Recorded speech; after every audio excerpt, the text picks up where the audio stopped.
Today is October 23rd. Today's quote is entitled Social Media. So this is a quote which came from a letter I wrote, and someone was asking about the utilization of social media and the detrimental effects it can have if it's not utilized properly.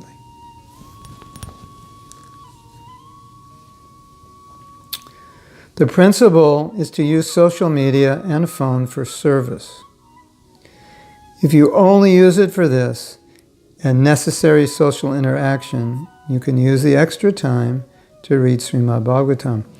Reading Srimad Bhagavatam will change your life. Social media and phone will not change your life.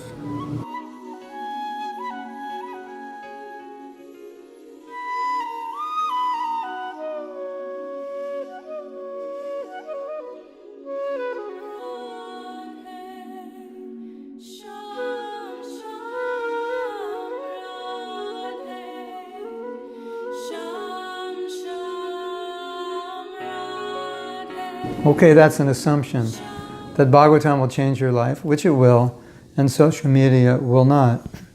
Social media might, depending how you use it. It might change your life for the better, it might actually change it for the worse. So, this was a letter about someone had written to me and was misusing social media, and so they were asking, well, what to do? And I sometimes joke, the 11th offense to the holy name is have your phone on when you're chanting, because it's a huge distraction. Particularly the context of this discussion was time being wasted utilizing social media. Time being wasted meaning we're utilizing social media more for entertainment purposes or just to kind of chill out or zone out, when there's really no benefit. It's just pure, plain entertainment in your hands, which, if we didn't have the smartphone, we wouldn't be utilizing the time for that. So then the point I was trying to make to this devotee was, let's say you engage social media in a more entertaining way for, let's say, a half hour a day. And instead of doing that, you decided, I will read Srimad Bhagavatam when I would normally look at my phone. Let's say I come home from work and then I always go through Facebook, this and that. So instead of doing that, I'm going to utilize that half hour that I would spend with social media. I'm just going to read Bhagavatam. In a month, you'd read a whole canto, I think, more or less, depending how fast you read. But if you read for half an hour and you could read 13 pages in a half hour, then times 30, that would get you through, it wouldn't get you through a whole canto. It would get you through maybe half a canto. So let's say within a couple months you could read a whole canto. Okay, I'll expand it. Let's say 3 months you could read a whole canto, which means you could read 4 cantos in a year. This is a modest estimation. Just by not doing social media, in 3 years you've read the whole Bhagavatam. Now, do you think reading the whole Bhagavatam would change your life, or do you think Facebook will change your life? Obviously the answer is Bhagavatam. So it's something to think about, and we can apply it to any aspect of our life that's distracting us from what's most important. So this is a big issue in everyone's life, is focusing on what's important, giving priority to what's important.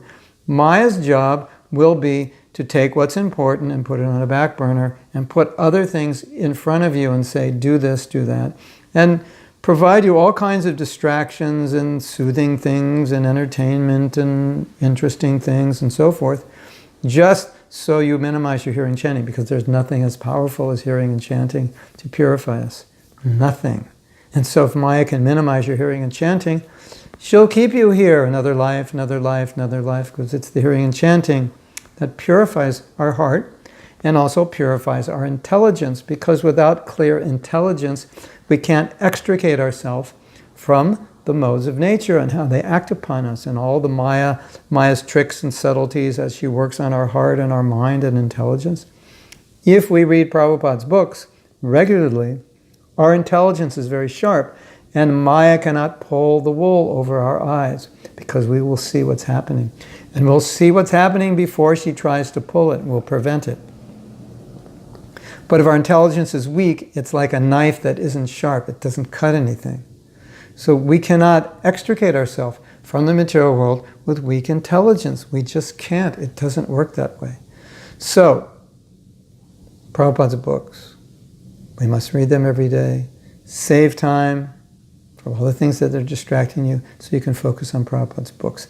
And additionally, whatever it is that you're focused on, whatever you want to achieve, you have to realize there's so many things that will distract you from achieving that. And your phone, your computer, your tablet is one of them. So be very careful how you use it. Either you're going to use it or it's going to use you, and that's true for anything in the material world. So our philosophy is use it. We don't renounce it. If we can use it for Krishna, we do. But don't let it use you, because if it uses you, then it takes you away from Krishna consciousness, then it becomes counterproductive. Well, I have all these things to use in Krishna service, now they're using me, and then they're taking me away from Krishna. So what's the point? Srila Prabhupada's books will save us. Very important. Don't allow anything in your life to get in the way of you reading his books every day. Hare Krishna.